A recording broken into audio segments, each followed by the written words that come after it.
el aire hasta en ese día. Cazadores de historia, rodando por la vida, cazando historias hoy. Andando en este mundo, haciendo historias fan.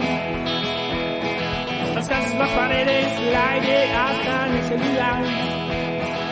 Cazadores de historia, cazadores de historia, rodando por la vida, cazando historias hoy. Rodando por la vida, cazando historias hoy.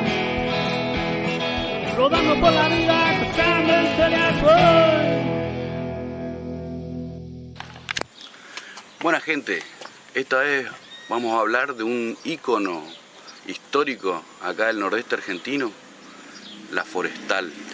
La Forestal. Bueno, tenemos que decir que estamos en el último lugar de la Argentina en la que la Forestal tuvo propiedad activa. Estamos en Fontana, estamos en la chimenea de Fontana que fue lo último que perteneció a la Forestal en territorio nacional. O sea, esto es algo, es histórico por eso.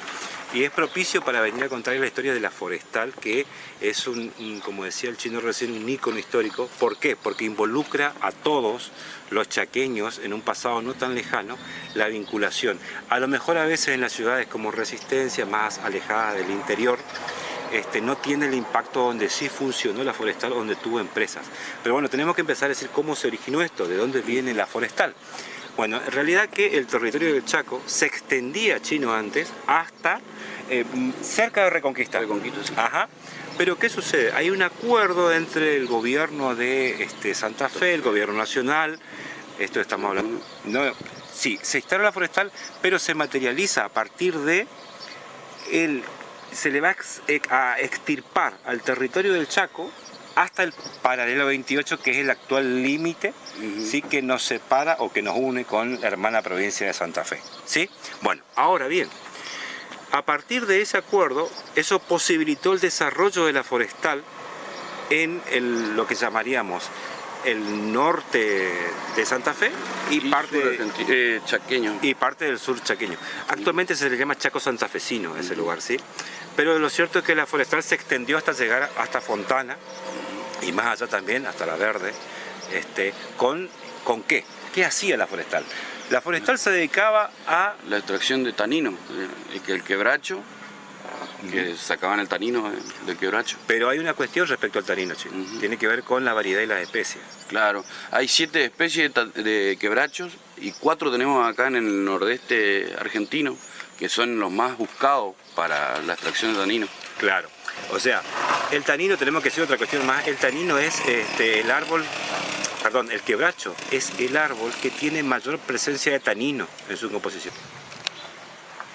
Bueno, estábamos diciendo, el tanino se va a utilizar, chino, porque hasta en ese momento era lo utilizado, lo más óptimo para utilizar para el curtido de cueros. O sea, el arreo, el tema de todo, incluso las mismas, los mismos arneses de los caballos. Acordémonos que estamos a comienzo de siglo. Claro, el cuero era lo que es el plástico en este momento, se utilizaba para todo. Y otra cosa importantísima es que desde acá, desde esta región, abasteció de tanino, ¿sí?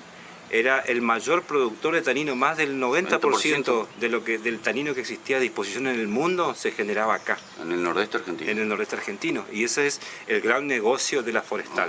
Bueno, bien, como empresa ya vemos que va a ser un éxito rotundo para los intereses británicos, porque omitimos decir que la Forestal es una empresa británica, inglesa, pero va más allá de eso.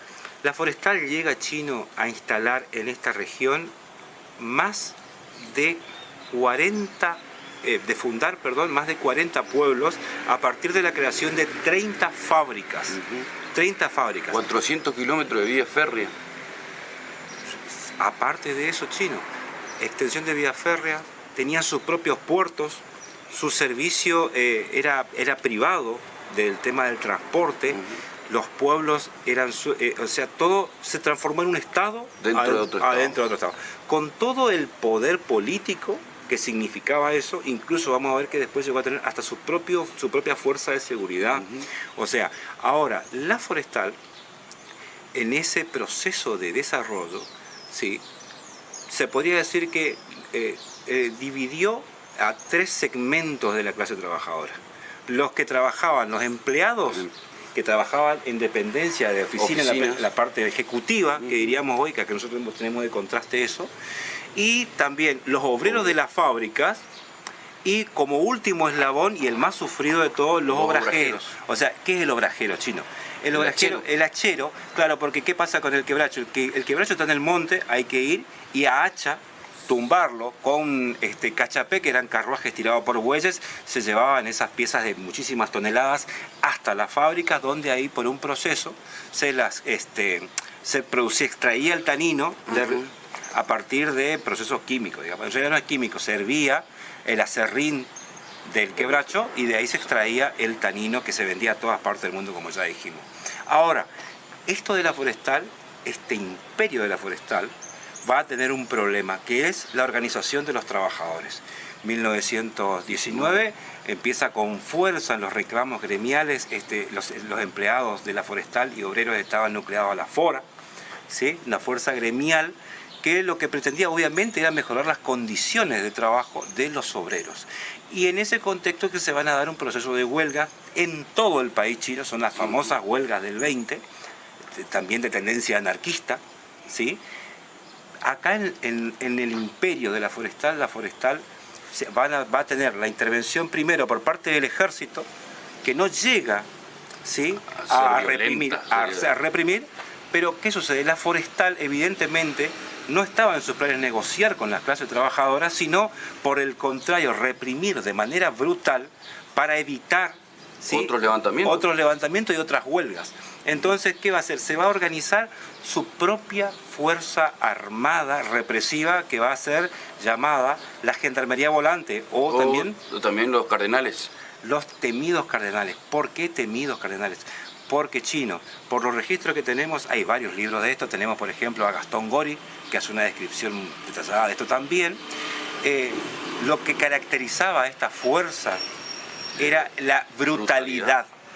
Se estima, Chino, que entre el 19 y el 20, el 21, el 22, llegaron a desaparecer y ser asesinadas más de 600 personas, ¿sí? Incendio de casas, violaciones, vejaciones, todo el menú represivo, sin que los trabajadores o los habitantes pudieran refugiarse en las leyes. O sea, la forestal vulneró los derechos sociales, civiles de los ciudadanos, ¿sí?, que estaban dentro de sus pueblos, dentro de su imperio. Digamos. Como dijimos antes, era un estado dentro de otro estado.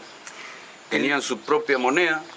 Bueno, omitimos decir, Chino, el circuito, el sistema económico que va a poner en marcha la forestal es tan perfecto desde el punto de vista extractivista, o sea, de colonización, que en los mismos almacenes que preveía la forestal se vendían los productos y los insumos para los trabajadores. O sea, ellos estaban extrayendo el tanino de los quebrachos, se los llevaban a Inglaterra y de ahí traían las mercaderías que vendían a los mismos empleados, pero no con dinero circulante, sino con cuasi monedas que eran vales. Existían incluso hasta monedas de 2 pesos, de 2 kilos de carne. Claro, porque justamente era eso, no estaban paradas en la moneda nacional, era una cuasimoneda que se trocaba por leche, por carne, por pan. O sea, el nivel extremo de colonialismo, ¿sí?, se va a dar con la forestal como un ejemplo de extractivismo y de represión brutal respecto de las poblaciones nativas. Inclusive en algunos de los pueblos de la forestal tenían el escudo de la familia inglesa. O sea, fíjense lo que estamos hablando. Estamos hablando de que a comienzo del siglo y hasta mediados del siglo fácilmente, la forestal se constituyó como un estado. Decidía quién vivía, quién moría, dónde trabajaba, cómo trabajaba, ¿sí?, sin que haya posibilidad de escapar de su poder, incluso contando con una fuerza represiva, o sea, una fuerza policial a su servicio, con gente brutal. O sea, en ese sentido, la forestal marcó, ¿sí?, en la historia de los chaqueños, y norte de Santa Fe. Y norte de Santa Fe, o sea, de la región chaqueña, para hablar en su conjunto, ¿sí?, una cicatriz muy dolorosa. Pero también es cierto que existe gente que todavía recuerda añoranza de esa época porque dio vitalidad a los pueblos. Cuando la forestal cierra sus pueblos, esos pueblos quedan Fantasmas. fantasmas, porque dependían exclusivamente de la forestal, de las fábricas de la forestal. Entonces, pero el daño que hizo la forestal, más allá de lo social, más allá de la vulneración de derechos, tiene que ver con El daño ecológico fue mortal, cambios climáticos, nunca más se va a recuperar la cantidad de quebracho, porque aparte un quebracho para que pueda servir tiene que pasar como 100 años para que si nos ponemos a plantar quebracho tenemos que esperar 100 años para ver nuevamente. Los quebrachos que se extraían de acá tenían cientos de años, chinos. Sí. ¿Sí? Eso se ve por la dimensión del tallo, del tronco. Bueno, se estima, chino, según un informe que realizó el INTA con instituciones, que el daño ecológico ascendería a miles de millones de dólares en la actualidad si nosotros reclamáramos eso a Inglaterra. Sí, daño en la fauna locales. Por supuesto, y también el tema del desplazamiento de las comunidades originarias y nativas, o sea, indígenas como también criollas, ¿sí? Porque en su avance la forestal fue tragándose al monte chaqueño. O sea, realmente que lo miramos en perspectiva y nos admira mucho, digamos, el daño que produjo. Si bien es cierto que quedaron pueblos, en la mayoría ellos son pueblos fantasmas hoy, sí. Villa Guillermina, Villa Ana, La Gallareta, etcétera. Ahora estamos en Fontana, que es una excepción que escapó a esa norma. Ajá. Pero es el último bastión de la forestal sobre el territorio argentino. Entonces, pero ¿qué nos podría quedar de esto? Una reflexión muy profunda respecto del costo, ¿qué vale más, digamos? La extracción o el desarrollo económico de un sector que ni siquiera era nacional, ¿sí? Que era extranjero, a costa del sufrimiento, de la vulneración de derechos y hasta de la sangre de los argentinos y argentinas. Y también de comunidades de otros países limítrofes, como hermanos paraguayos, que también participaron, sobre todo en la parte de los obrajes. Exacto.